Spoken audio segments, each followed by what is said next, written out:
आज आज हम लोग पृथ्वी और हमारा जीवन क्लास 7 के अध्याय 10 मरुस्थल के बारे में हम लोग अध्ययन करेंगे। आइए देखते हैं।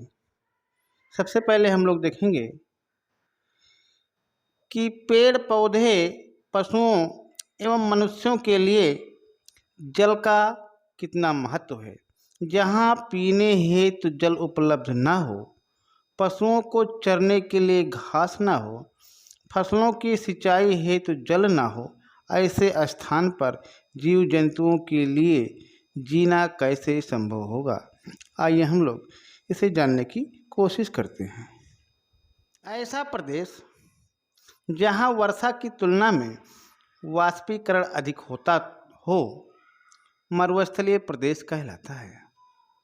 ऐसा प्रदेश जहाँ वर्षा की तुलना में वाष्पीकरण अधिक होता हो, मरुस्थलीय प्रदेश कहलाता है। इन क्षेत्रों में वर्ष भर में जितनी भी वर्षा होती है, उससे कहीं अधिक जल का वाष्पन हो जाता है।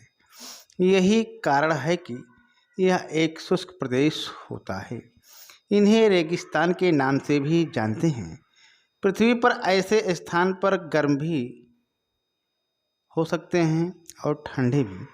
तापमान के आधार पर ऐसे विस्तृत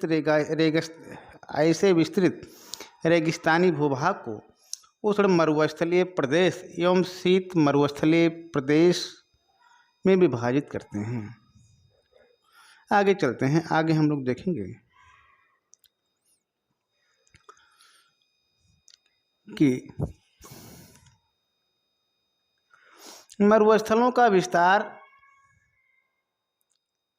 अफ्रीका, अमेरिका और दक्षिणी अमेरिका महाद्वीपों में है।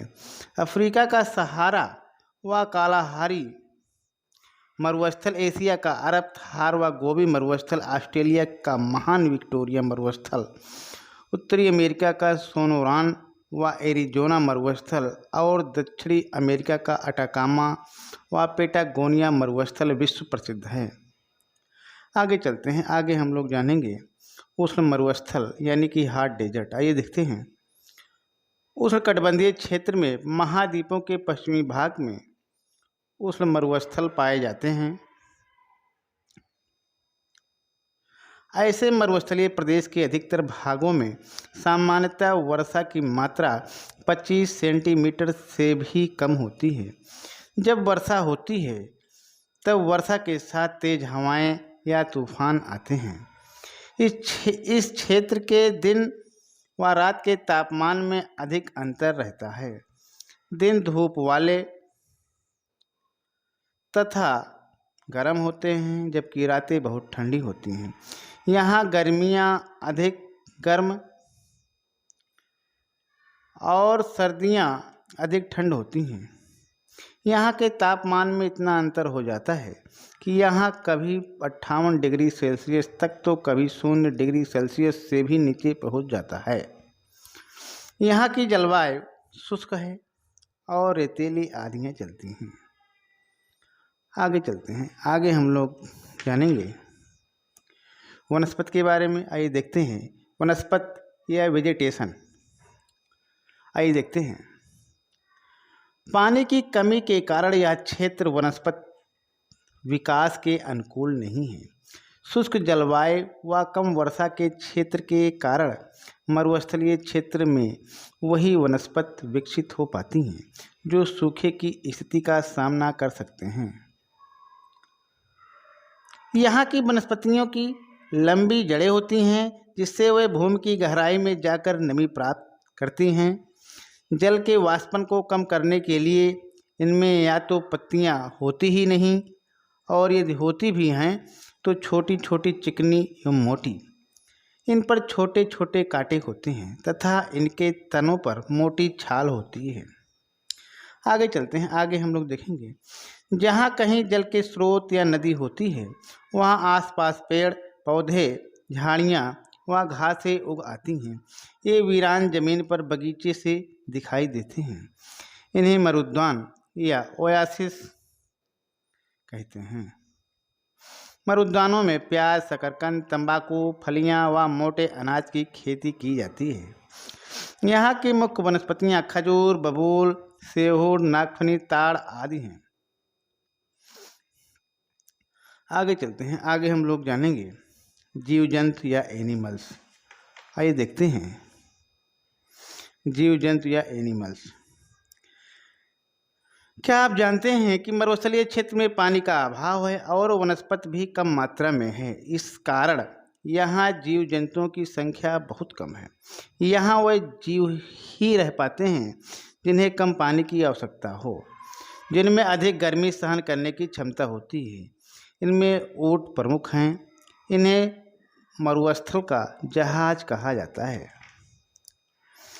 ऊँट की पीठ पर बड़ा सा कोबड़ होता है जिसमें वसा चर्बी इकट्ठा रहती है।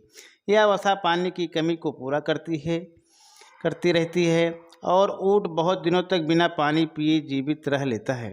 मंगोलिया में 2 कोबड़ वाले ऊँट भी पाए जाते हैं। ये मरुस्थलीय क्षेत्र में सवारी व सामान ढोने के काम आते हैं। यहाँ भेड़ व बकरियाँ भी पाई जाती हैं।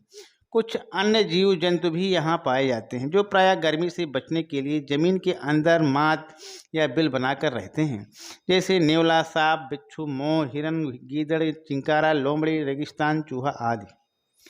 आगे चलते हैं, आगे हम लोग जानेंगे मानव जीवन। यहाँ के लोगों का मानव जीवन या ह्यूमन लाइफ कैसी होती है, आइए देखते हैं। मरुस्थलीय क्षेत्रों की जलवायु बहुत विषम है। यहाँ पानी की कमी के साथ साथ तापमान में भी अधिक अंतर पाया जाता है। ताप कभी बहुत अधिक तो कभी बहुत कम। रेतीली आंधियों के कारण बस्तियाँ नष्ट होने का डर भी बना रहता है। इन सब कारणों से यहाँ जनसंख्या बहुत कम है और बस्तियाँ दूर दूर बसी हैं।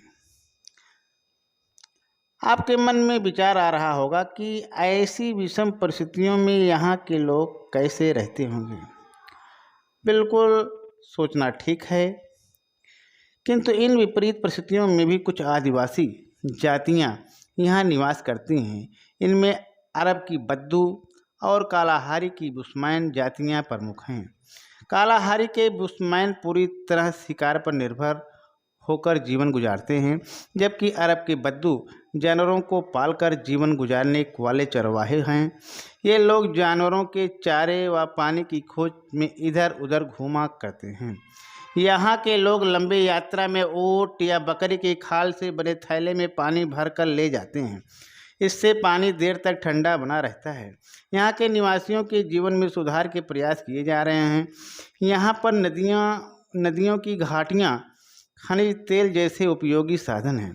वहाँ पर सरकारों द्वारा रेल मार्गों, सड़कों का विकास किया जा रहा है। खनन व्यवसाय तथा उद्योग धंधे भी विकसित हो रहे हैं। जहाँ नदियों द्वारा सिंचाई के साधन उपलब्ध हो सकते हैं, वहाँ कृषि को प्रोत्साहित किया जा रहा है। आगे हम लोग देखेंगे कि मरुस्थल में पाए जाने वाले बालू के टीलों को बालू का स्तूप या सैंड ड्यून कहते हैं। ये टीले हवा के साथ एक स्थान से दूसरे स्थान पर स्थानांतरित होते रहते हैं। मरुस्थलीय क्षेत्रों में घड़ी की दीवारें मोटी बनाई जाती हैं जिससे गर्मी का प्रभाव कम हो सके। और इस प्रकार से आज यहीं तक। बहुत बहुत धन्यवाद।